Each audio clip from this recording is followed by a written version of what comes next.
आइए जानते हैं आज की कुछ प्रमुख अंतर्राष्ट्रीय खबरों को। उससे पहले एक नजर आज की हेडलाइंस पर। पीएम मोदी ने नवनियुक्त दरोगाओं को किया संबोधित, बोले डंडे से पहले दिल का करें इस्तेमाल। 52 साल हो गए, इलाहाबाद से लेकर दिल्ली तक मेरे पास घर नहीं, कांग्रेस के अधिवेशन में बोले राहुल गांधी। नेहा सिंह राठौर का नाम लिए बिना सीएम योगी ने दिया जवाब, कहा यूपी में काबा।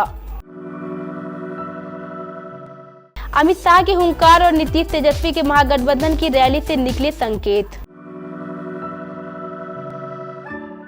काउंटडाउन शुरू, इस दिन जारी होगी पीएम किसान योजना की 13वीं किस्त।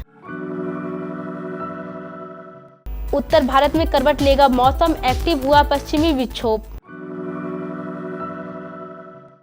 राजकोट में भूकंप के झटके, रिक्टर स्केल पर तीव्रता रही 4.3। अडानी को फिर लगा तगड़ा झटका, अमीरों की सूची में टॉप 30 से भी हुए बाहर। शादी के बाद पहली बार इवेंट में स्पॉट हुए कियारा आडवाणी और सिद्धार्थ मल्होत्रा। केएल राहुल को उप कप्तानी से हटाने पर रवि शास्त्री ने दिया चौंकाने वाला बयान। पीएम मोदी ने रविवार को दरोगा सीधी भर्ती में चयनित 9005 अभ्यर्थियों को दिए अपने विशेष संदेश में कहा है कि आपको समाज के प्रति संवेदनशील बनना है। सरकार आपको डंडा देगी, लेकिन परमात्मा ने उससे पहले दिल दिया है। आपको सरकारी डंडे से पहले दिल का इस्तेमाल करना है। इसका ध्यान आपको प्रशिक्षण के दौरान भी दिया जाएगा। आपको सेवा और शक्ति का प्रतिबिंब बनना है ताकि अपराधी भयभीत और शरीफ आदमी निडर रहे।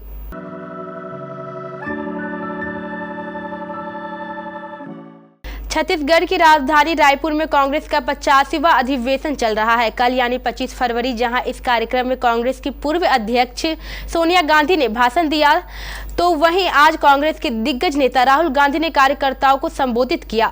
उन्होंने कहा कि 52 साल से उनके पास अपना घर तक नहीं है। राहुल गांधी ने भारत जोड़ो यात्रा का जिक्र करते हुए कहा कि आपने केरल में वोट रेस देखी होगी। उस समय जब मैं वोट में बैठा था, पूरी टीम के साथ रोइंग कर रहा था। मेरे पैर में भयंकर दर्द था। ऊपरी तौर पर फोटो में मैं मुस्कुरा रहा था, लेकिन दिल के अंदर मुझे रोना आ रहा था। मैंने यात्रा शुरू की, काफी फिट आदमी हूँ, 10-12 किलोमीटर ऐसे ही दौड़ लेता हूँ। घमंड था, मैंने सोचा था 10-12 किलोमीटर चल लेता हूँ तो 20-25 किलोमीटर भी चलना कौन सी बड़ी बात है। उत्तर प्रदेश के मुख्यमंत्री योगी आदित्यनाथ ने शनिवार को विधानसभा में राज्य की मुख्य विपक्षी समाजवादी पार्टी पर तंज कसते हुए कहा कि जो एक महिला राज्यपाल का सम्मान नहीं कर सकते, वे आधी आबादी को क्या इज्जत देंगे।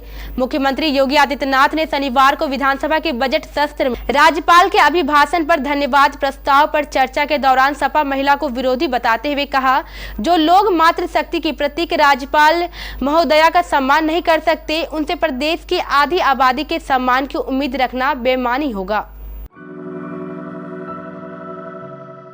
बिहार की सियासत के लिए शनिवार का दिन बड़ा रहा। एक तरफ केंद्रीय मंत्री अमित शाह ने बिहार आकर महागठबंधन की सरकार पर निशाना साधा, तो वहीं महागठबंधन ने अगले साल होने वाले लोकसभा चुनाव में बीजेपी को मात देने के लिए पूर्णिया में रैली कर तैयारियां शुरू कर दी। इस रैली में लालू प्रसाद यादव भी वीडियो कॉन्फ्रेंसिंग के जरिए शामिल हुए।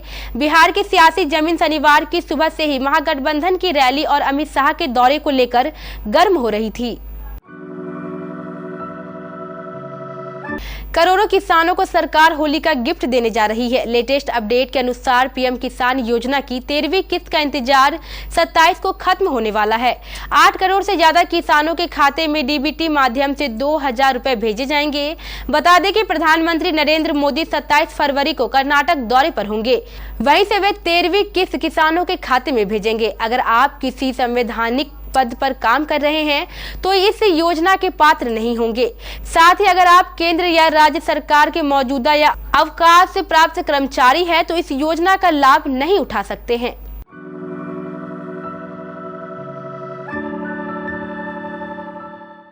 उत्तर भारत के कई राज्यों में रविवार को मौसम करवट लेगा। अगले 2 दिन जम्मू कश्मीर, लद्दाख, हिमाचल प्रदेश और उत्तराखंड के कुछ इलाकों में हल्की मध्यम बारिश या बर्फबारी होने की उम्मीद है। मौसम विभाग का कहना है कि इन क्षेत्रों में बारिश की वजह से वेस्टर्न डिस्टर्ब्स है। तापमान को लेकर भी अहम जानकारी सामने आई है। उत्तर भारत के कई राज्यों में तापमान 3 से 6 डिग्री तक सामान्य से बढ़ सकता है।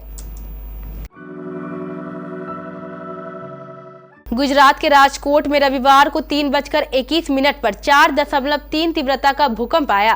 राष्ट्रीय भूकंप विज्ञान केंद्र ने इसकी जानकारी दी। राजकोट के उत्तर पश्चिम में लगभग 270 किलोमीटर की दूरी पर दोपहर 3:21 बजे भूकंप के झटके महसूस किए गए। अभी तक किसी के हताहत होने की सूचना नहीं है। पिछले हफ्ते गुजरात के अमरेली जिले में 2 दिनों में भूकंप के 3 मामूली झटके महसूस किए गए थे। अमरेली जिले के सावरकुंडला तालुका और गुरुवार को 3.1 तीव्रता का भूकंप आया था। हालांकि जान माल का कोई नुकसान नहीं हुआ है। झटके सावरकुंडला तालुका के मितियाला गांव में अमरेली से 44 किलोमीटर दक्षिण पूर्व में 6.2 किलोमीटर की गहराई में दर्ज किए गए थे। कभी दुनिया के सबसे अमीर लोगों की लिस्ट में नंबर 2 पर रहने वाले अडानी ग्रुप के मालिक गौतम अडानी ने 1 महीने में इतनी संपत्ति गंवा दी है कि अब वह टॉप 30 से बाहर हो गए हैं। हिंडनबर्ग रिसर्च की रिपोर्ट जब से आई है तब से इनकी संपत्ति में रिकॉर्ड तोड़ गिरावट आई है। ब्लूमबर्ग के अरबपतियों की लिस्ट के मुताबिक गौतम अडानी 33वें नंबर पर पहुंच गए हैं। 24 जनवरी से पहले गौतम अडानी की संपत्ति $100 अरब से ज्यादा थी, लेकिन अमेरिका की शॉर्ट सेलिंग फर्म की रिपोर्ट के बाद इन संपत्तियों में तेजी से कमी आई है। ब्लूमबर्ग के अरबपतियों की लिस्ट के मुताबिक इस साल अब तक गौतम अडानी की संपत्ति में 80.6 अरब की कमी आई है। कियारा आडवाणी और सिद्धार्थ मल्होत्रा ने 7 फरवरी को जैसलमेर के सूर्यगढ़ में शादी की थी, जिसके बाद से वह लाइमलाइट में छाए हुए हैं। जहां हाल ही के एक इवेंट में सिद्धार्थ कियारा और पैपराजी के सामने वाइफ बुलाते हुए दिखे, तो वहीं कियारा शादी की तस्वीरें शेयर करके एक्टर के लिए अपने प्यार को दिखाती नजर आ रही है। इसी बीच शेरशाह कपल के एक अवार्ड शो में स्पॉट हुआ, जहां दोनों के स्टाइलिंग अंदाज ने सुर्खियां बटोरी है, लेकिन एक वीडियो में वह एक दूसरे को गले लगाते हुए नजर आ रहे हैं। भारत और ऑस्ट्रेलिया के बीच टेस्ट सीरीज जारी है। टीम इंडिया ने अभी तक सीरीज में 2-0 की बढ़त बना ली है। आखिरी 2 टेस्ट के लिए जब टीम इंडिया का ऐलान हुआ तब किसी को अब कप्तान नहीं बनाया गया। खराब फॉर्म से जूझ रहे केएल राहुल से उप कप्तानी वापस ले ली गई है। इसके बाद बहस छिड़ी कि आखिर ये जिम्मेदारी किसे सौंपी जाएगी। टीम इंडिया के पूर्व कोच रवि शास्त्री ने इस विवाद पर अहम बयान दिया है। रवि शास्त्री बोले कि घरेलू टेस्ट सीरीज में उप कप्तान पद नहीं होना चाहिए, क्योंकि यह बुरा प्रभाव होता है कि टीम का डिप्टी लीडर फॉर्म में नहीं है।